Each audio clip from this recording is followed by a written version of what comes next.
Hi there, listeners. It's Tiffany O'Callaghan, U.S. editor for New Scientist. I wanted to tell you about our upcoming event on the 28th of February at 7 p.m. Eastern Standard Time. It's our first North American evening online event, and it's all about the science of a healthier and longer life. Our health reporter, Grace Wade, will be joined by evolutionary anthropologist Herman Ponser and gastroenterologist Shilpa Ravella. Go to newscientist.com/health3 to register for free. Hello and welcome to New Scientist Weekly. This is the show that brings you a curated selection of the essential stories of the week. Our aim is to feed your curiosity. I'm your host, Rowan Hooper.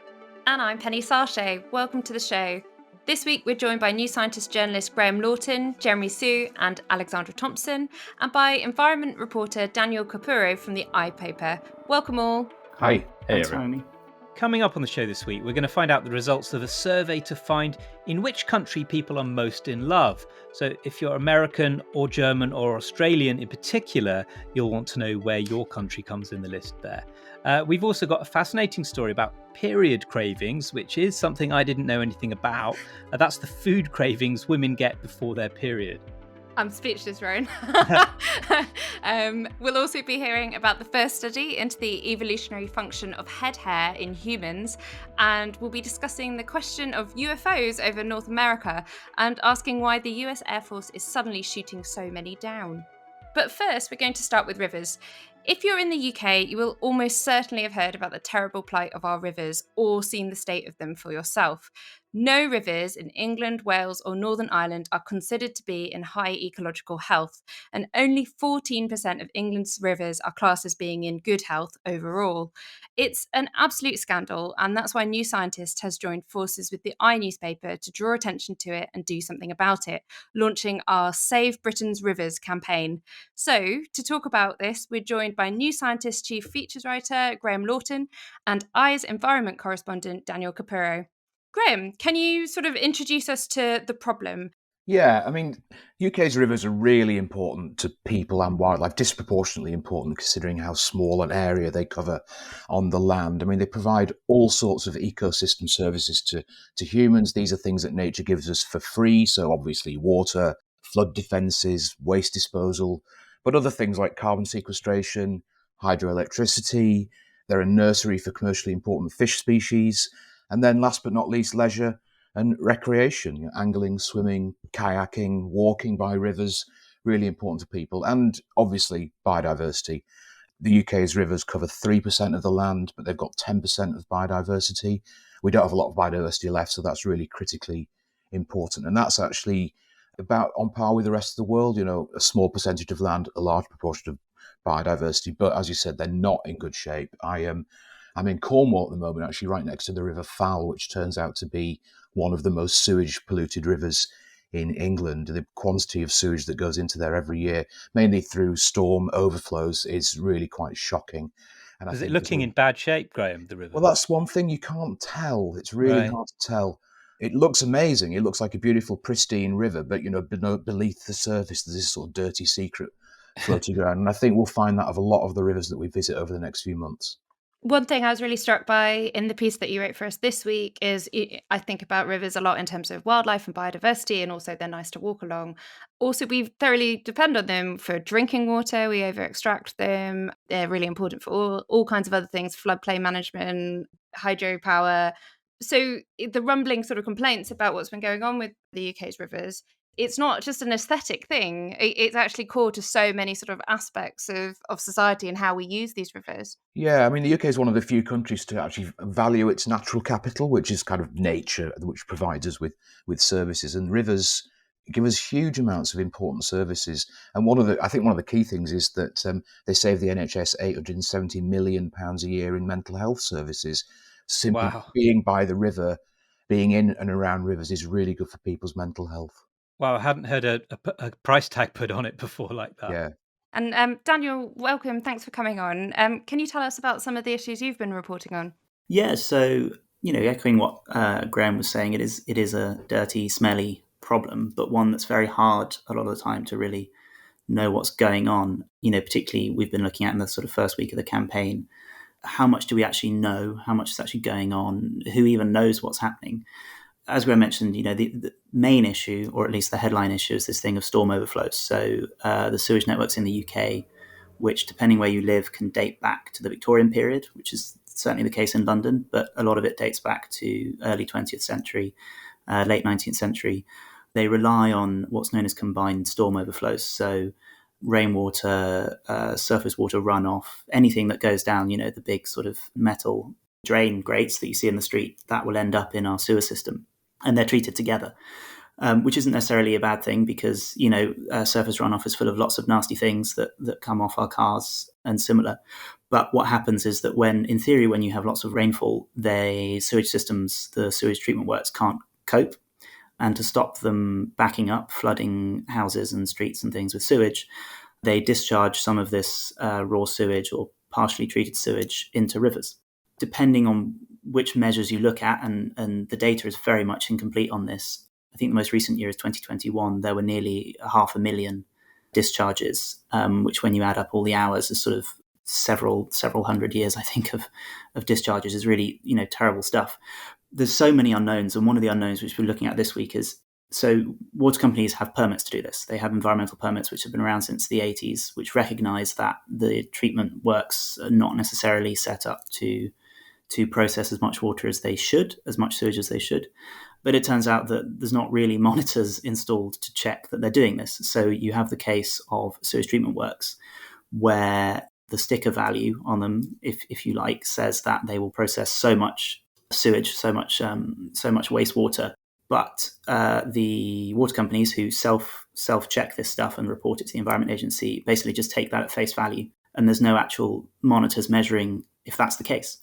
And so it turns out when you use sort of big data, you look at the weather forecasts and whether it's actually rained or not, it turns out that quite a few of these supposedly legal spills have been happening illegally because the sewage treatment works have not been reaching their required sort of max threshold before churning out this sewage.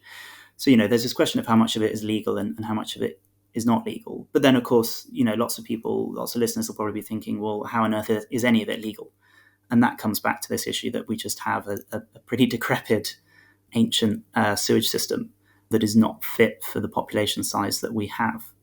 And then, I was looking at further issues. So I had a story come out this week, and I'm working on another one to do with all the chemicals that are in our rivers. A lot of the focus obviously is on sewage because it seems so shocking. You're walking along and suddenly your river's turned green and is full of poo, to not put too fine a point on it. But actually, there's a bunch of stuff that comes through sewage treatment works that they're not designed to take out, and they never were, and no one ever expected them to. There's studies that show that our rivers are full of antidepressants, ibuprofen, paracetamol, illicit drugs, full of contraceptive pill, the active ingredients of contraceptive pills. And it's really difficult to know what this does to invertebrates, to fish, to wildlife in these rivers. But there is some evidence that it's not good. It interferes with their breeding, interferes with their ability to catch prey, to feed. And that sort of then, ripples out through the ecosystem because, birds, fish, whatever they eat this wildlife. So even looking ahead, this is stuff that, sewage treatment works probably need to be upgraded to strip out these things, and that stuff's just not there. It's not even required by law. No one's blaming the water companies. No one's ever told them they have to strip this stuff out. Yeah, I can speak a bit to the lack of data or the sort of dearth of data that's going on. Just from reporting around the River Fowl, there are 107 of these emergency storm outlets going into that river. Only 67 of them are monitored, so that they're the ones that we know when they're on or off. But that's all they know about them. Are they on or are they off? They don't record how much sewage is going into the river. So the Fowl actually has more incidents of sewage pollution than any other river, but we don't know how much sewage is going in there, which just seems to be kind of the most important bit of data, and it's just completely missing. So that's what we're going to be sort of getting quite deep into over the next year is what do we know? What can we tell? Why isn't the legislation working as it is? And also, we've talked about sewage and chemical pollution, but there's so many other challenges, aren't there? There's pollution from agriculture, there's canalisation. We're going to be looking at all of those challenges that are facing British rivers at the moment. Graham, can you just sum up sort of what are the main goals of the campaign?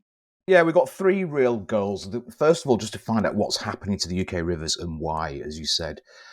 Second, really, to bring the plight of the UK's rivers to public attention. I think that's already happening, but I think we want to ramp that up. And third, we want to draw up a manifesto for rivers, a kind of blueprint for how they can be looked at better.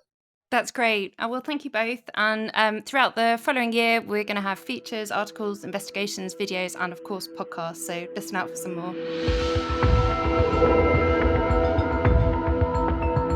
Now, I feel the need that for the X-Files theme to be playing in the background, but we're not allowed. But Jeremy, why are US fighter jets suddenly blowing UFOs up out of the sky over North America? Yeah, so this really all began with the balloon that first crossed into US airspace over Alaska on the 28th of January. And we're not talking about a small party balloon. So picture sort of a large white balloon that's carrying a payload beneath it that's the size of like several buses or basically a small passenger jet. So this balloon, after crossing over Alaska, it was tracked crossing Canada and then re-entered US airspace over Idaho. And then it proceeded on its merry way to fly over some potentially sensitive sites, such as some US military missile silos and an Air Force base in Montana. Eventually, it was finally shot down by a US fighter jet on the 4th of February off the coast of South Carolina, once US officials had decided there was no risk to the public from falling debris. And all along this way, it basically flew at an altitude of about 18,000 meters or 60,000 feet. Wow, so it's high, isn't it? Really high. For sure. It's definitely up there in the stratosphere. Yeah.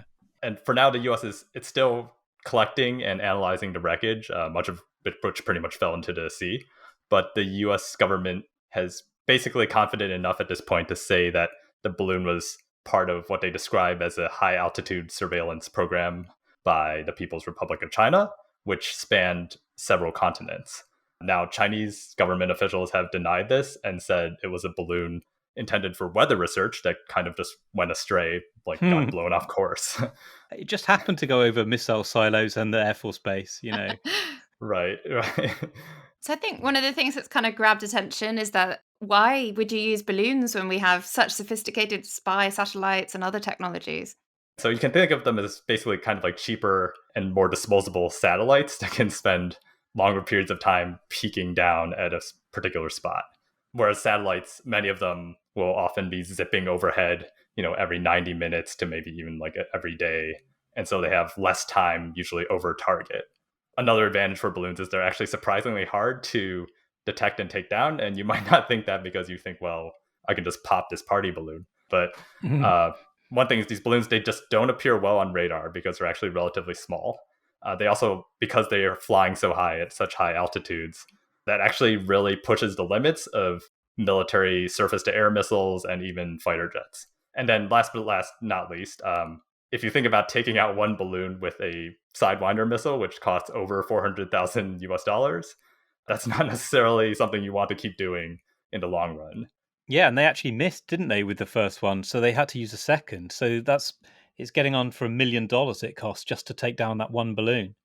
So we've got quite an okay understanding then of what this balloon probably was from China. But what about these 3 other follow-on incidents with fighter jets shooting down unidentified flying objects that have happened since? Right. So here's where it goes from kind of like a spy versus spy game to something that maybe gets a little stranger. As a result of that initial balloon incident, the North American Aerospace Defense Command, which is also known as NORAD, basically decided to change their radar system so that they can start detecting, these small, slower moving objects like balloons. And not too surprisingly, once they did that, they started detecting a lot more objects. And so over the span of several days between the 10th of February and the 12th of February, NORAD detected several additional flying objects that were all intercepted and shot down by US fighter jets. What do we think they are other than just labeling them UFOs, which everyone is very sort of hesitant to do seriously? I think there was definitely a lot of uncertainty at first. The commander of NORAD initially said he hadn't ruled anything out when he was directly asked about the possibility of aliens. But that being said, the White House was very quick to soon afterward come out and say there was basically no indication of aliens or extraterrestrial activity. However, that being said, the Pentagon has been tracking what it describes as unidentified aerial phenomena, which, I think everyone else calls UFOs. So basically, it's been tracking incidents where U.S. military personnel, reported seeing or something related to that. And the U.S. Office of the Director of National Intelligence had actually looked into some of these, and they found that balloons actually accounted for 163 of 366 phenomena that were reported over a certain period. And so that was by far the most common explanation. It's basically a lot, I guess there's a lot of balloons out there. We just wanted to take a quick break to tell you that there are a few places left on the New Scientist Discovery Tour, Marine Ecosystems of the Azores, departing on the 13th of May. On this trip, you'll explore the delights of this Portuguese mid-Atlantic archipelago with marine biologists, you'll study whales and dolphins, and you'll visit basalt vineyards and volcanic lagoons. To find out more and to book your ticket, visit newscientist.com/tours or click the link in our show notes. With Valentine's Day just gone, we thought it would be fitting to discuss a new study that has tried to find out where in the world people are most in love. Rowan spoke to our Australia reporter, Alice Klein. Hi, Alice. So this is the biggest ever study to measure love levels around the world. Now, how did they go about measuring that? Yeah, so this was a really massive undertaking that involved a team of 70 researchers in 45 countries. So the author list on the paper is enormous. Yeah. And they asked more than 9,000 adults who were in committed relationships. So that meant either dating, engaged, or married, to fill out a questionnaire. They were given 45 statements like, just seeing my partner excites me, or I share deeply personal information about myself with my partner. Another one was, I have confidence in the stability of my relationship with my partner. And then they were asked how much they agreed with each one of these 45 statements on a scale of 1 to 10. And then finally, their answers were averaged to give their average love score. Average love score. Okay, it doesn't sound a very romantic way of measuring love, does it? But how else are you going to do it, I suppose? Yeah. But I guess the big question is, what are these average love scores like? And, what are the differences between countries? Well, the country where people seem to be most in love, at least according to this study, which probably I wouldn't have expected, was Hungary. And then the other ones that made the top 5 were Malaysia, Portugal, the US, and Italy. The US? Yeah, that slightly surprises me that it's one of the most loved up countries in the world. Yeah. Perhaps I'm doing our American listeners a disservice there. Italy, yeah, that's not surprising. I've just come back from Venice. It's very beautiful and romantic. And Italian, it's traditionally the language of love, isn't it? Yes, so that one didn't surprise me. Yeah. But what about the UK and Australia? Who comes out top? Well, here in Australia, we came in at 9th place, which I think is pretty respectable. Yeah. But unfortunately, the UK wasn't actually included in this study, so we can only really speculate about where you would sit. Well, we can speculate that we would be at the top, can't we? What about the countries where people were least in love? So the countries that sat at the bottom of this love ladder were Germany, Austria, Jordan, South Korea, Uganda, and Pakistan. Wow, that's quite a mixture, isn't it?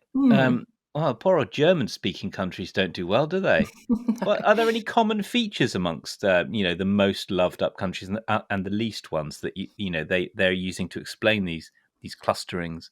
Yeah, so the researchers that did this study, they did find some general trends.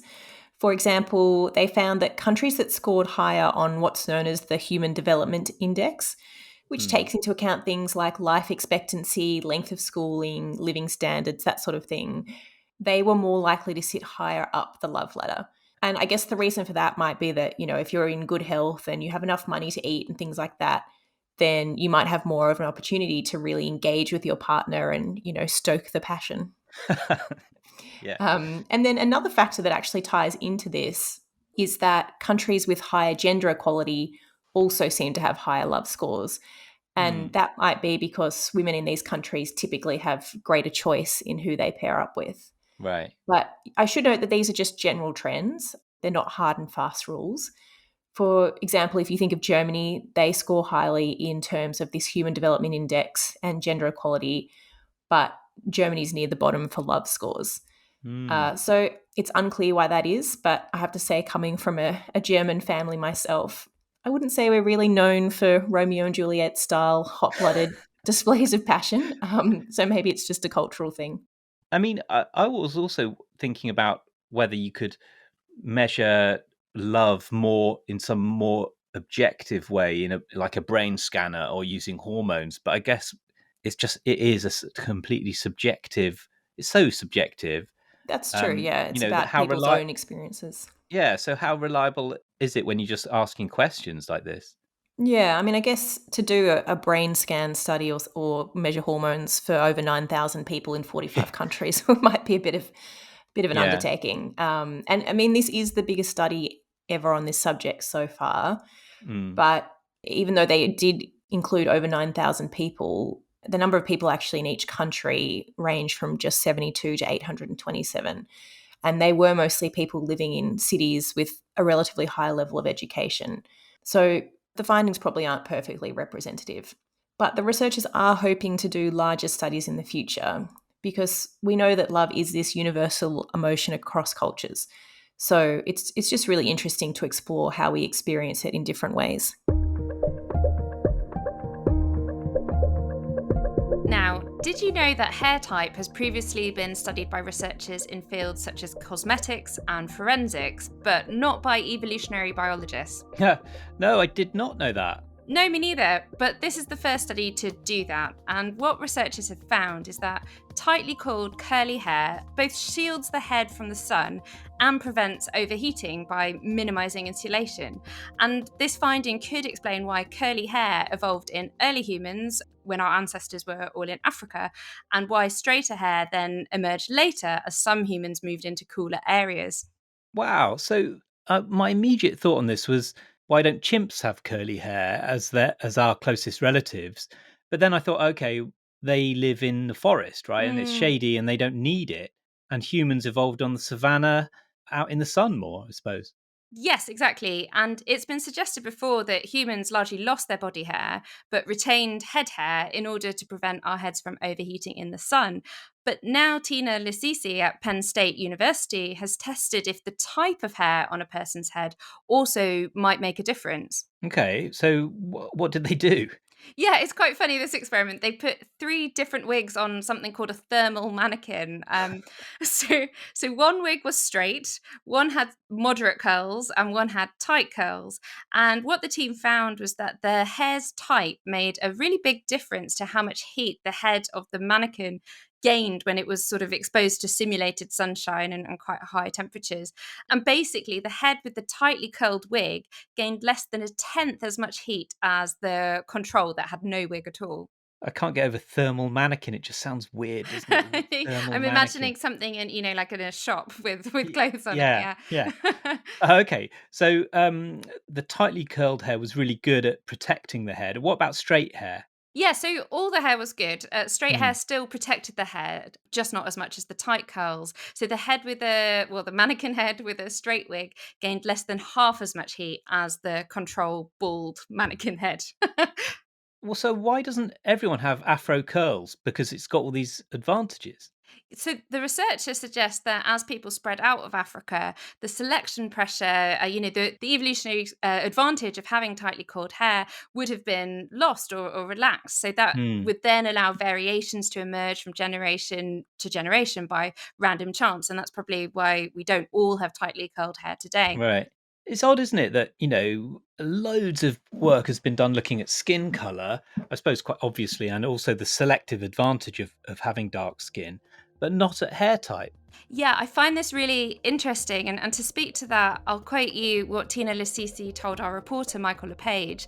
She said, when it comes to anthropology, it has this history that's tightly woven with colonialism and racism. What kind of Victorian gentleman would have thought that a trait he did not possess could be critical to human evolution? Brilliant. Now let's talk about food cravings, and in particular period cravings. And these are the kind of food cravings that women get before their period. Now I have to, put my hands up here. I knew that women get cravings, or I thought I knew that, but I hadn't connected it to the time of the month. So it is a real thing, is it? Alexandra, you're doing a story on this. Well, that's something I know all too well. And I think chocolate's the classic, but actually anything sweet or salty, not particularly healthy. And now the new research suggests that it's linked to inflammation. So inflammation, can you what is that? Are we talking about changes in the immune system that have been brought on by, hormonal changes? Well, we don't entirely know. All we know is that there's different levels of inflammatory markers in the blood of women who experience these cravings. So that could be related to differing levels of hormones throughout the menstrual cycle, or potentially even stress. So I have to say, I think when I reach for the chocolate, I'm probably using it as an excuse rather than it being a biological craving. So I'm really interested to know, what did the study actually do? How did it find this? So it was a group of researchers in the US, and they looked at 259 women aged 14 to 44 over 2 menstrual cycles. And these women self-reported via a questionnaire whether they were having any cravings and the severity of those cravings. And they also provided 8 blood samples over these 2 cycles. And more than half of the women, 57%, said they had moderate to severe cravings for sugary or salty foods. And that was most pronounced in the week or 2 before their period. And when they looked at the blood samples, they found that there was a range of inflammatory markers that were elevated in the bloods of women with sweet cravings and different markers in those with salty cravings. And do we know why there might be cravings? Because, with pregnancy cravings, isn't it supposed to be that the body is craving like a particular mineral or something that it needs, and it makes the woman seek it out? And I wondered if that's what's going on with these period cravings. Well, possibly, although I'd imagine that what they need is iron, and then we should all be craving a delicious steamed kale, which isn't the case. So I don't think we really know a whole lot about why we have these cravings, to be honest, no. Okay. And Alex, while you're here, do tell us about your story on the vaginal ecosystem, because basically, what a story. I know, I loved writing that. So the basis of it was there were 5 women who received a vaginal microbiome transplant for recurrent bacterial vaginosis, or BV. And I should probably even explain what that is, because this is a condition that affects 1 in 3 women at some point in their life. And very few people know what it is. Even experts in the field aren't entirely clear on what causes it. So it's characterized by this watery discharge that has a fishy smell, and in some women with these symptoms there are elevated levels of particular bacterial species, but in some women they can have those same elevations and no symptoms at all. So we think it's when the bacterial microbiome gets out of sync a little bit. But these 5 women were having recurrent symptoms, and antibiotics weren't effective in the long term, so they received a dose of vaginal fluid from women without BV.